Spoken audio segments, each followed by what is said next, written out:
With the leaves turning and autumn here, many people have a list of yard work to be done.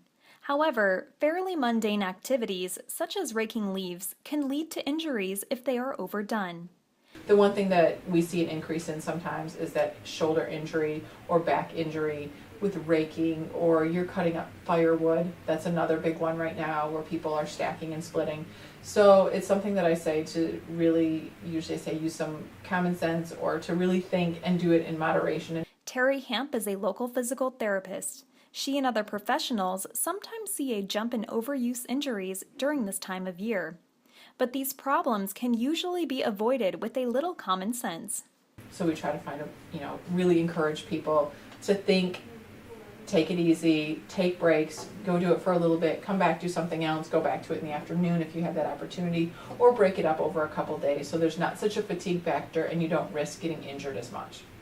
Simply pacing yourself and not taking on too much physical work at once can help reduce the chances of strain or injury. When you're doing anything around the house, if you're talking about in the winter shoveling or yard work or cleaning or you have spring cleaning but also getting everything ready for the fall and getting everything changed over in your closets and whatever, think about your posture, think about sitting up tall. If you're doing any lifting, use your legs, bend with your legs, keep a good posture in your back, your shoulders back. Do some things that way so that you are putting as little stress as possible on your shoulders and your back.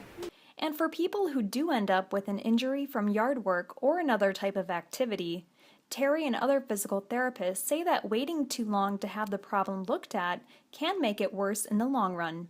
If things are not significantly turning that corner in the first couple weeks for you, that's when you want to go and say, okay, I need to go see my doctor or get a free screen or something in that way to say, okay, what's the next step or what other problems are we experiencing to see what the treatment needs to be for that.